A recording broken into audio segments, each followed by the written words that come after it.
God, who could have imagined back in January when it took Kevin McCarthy an embarrassing 15 rounds to clinch the speakership? And this infinite moment where it looks like Mike Rogers is about to pound the forehead in of Matt Gaetz. He actually just said something along the lines of, "You're finished." That Republicans would be in a state of disarray.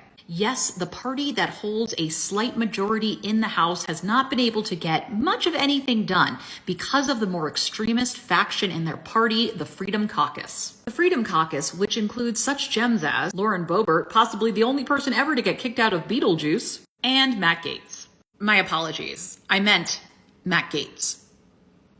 Today, Tuesday, October 3rd, 2023, Matt Gaetz put forth a resolution to the House to oust Speaker McCarthy. His main issue appears to be that McCarthy didn't allow the government to shut down. At the 11th hour, the government narrowly avoided a shutdown. Now they just kicked the can down the road for 45 more days in which they get to decide this closer to Thanksgiving. Totally not stressing out a ton of government employees. Because clearly a shutdown is to help the American people. See, the crazy thing about American politics right now is it's not so much about reaching across the aisle and working together for the betterment of the American people. It's about extremist ideologues. I'm sure Matt Gaetz' team is already cutting ads for 2024 about the way he stood up to Kevin McCarthy and for the good of the American people. So Kevin McCarthy put forth this vote and it was passed.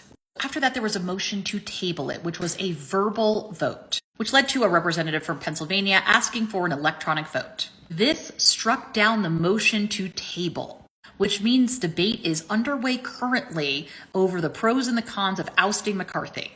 McCarthy has plenty of support from Republican stalwarts, but also a lot of people are very fed up with him. It puts Democrats in a weird position because you don't want to be siding with Gaetz, but also could a worse alternative go through? Because again, I think if you play this tape through, there was not going to be a more extreme House of Representatives speaker put forth. Because with such a narrow majority, you need Democrats to get you over the line, and Democrats are not going to accept that. One of the names that's been floated as a possible replacement is Representative Tom Emmer, the number 3 House Republican who serves as the whip. But even if McCarthy is removed in this later vote, he could still put himself up for Speaker of the House. Really, this is just a waste of taxpayer money and shows the way in which a small faction of extremists have completely hijacked the Republican Party.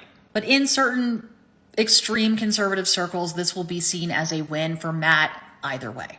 I will hopefully be back with the vote. I'm in the car waiting for my child to finish up rehearsal, but I want to go over what happened in the House of Representatives today and what we can expect. If you watched my previous video, you know that we were waiting to see the final count of the vote against Kevin McCarthy if he would be removed as Speaker of the House, and he was. Every Democrat supported the motion to remove the Speaker, including Matt Gaetz, who brought the motion forward in the first place, followed by 8 other Republicans. Interesting that the dumb to his dumber Lauren Boebert did not vote in favor. She actually voted rank and file with the rest of the Republicans. You know who's responsible for getting Kevin McCarthy removed from his speakership? Kevin McCarthy. Because in order to become Speaker of the House, he had to make a ton of concessions back in January, including a motion to dismiss by just one member of the House of Representatives for the speakership. And that's exactly what happened today. But congratulations to Kevin McCarthy, as he has become the first person to be ousted as Speaker of the House of Representatives. He made history, buddy. So what happens next? Well, Representative McHenry, who was also front and center for this little scuffle during the voting for Speaker back in January, which also involved Matt Gaetz. Everything is related. A Republican from North Carolina is now the Speaker pro tempore. He's basically the substitute for the Speaker of the House. So what happens now?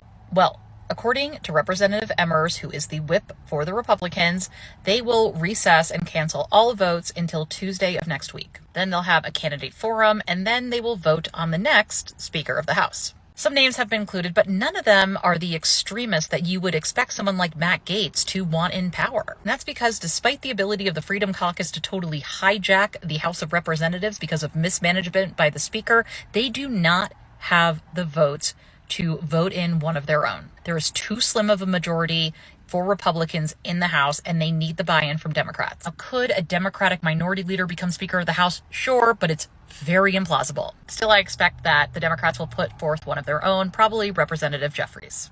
You're gonna need congressional approval and you don't have the votes. Ending on a moment of hilarity, Matt Gaetz spoke to reporters outside the Capitol just moments after his motion to vacate succeeded. And he said the stages of grief are in progress. Shut the up, sir. I don't know what happened. I just put forth a revolution to kick out the Speaker of the House. There are no winners here, by the way. Especially not the American public. Two names that are off the list for running are Matt Gaetz, who said he wouldn't run because it would be embarrassing, he would lose, and also Kevin McCarthy will not embarrass himself for a second go round. Or a 16th if we're just carrying over. Stay tuned for more.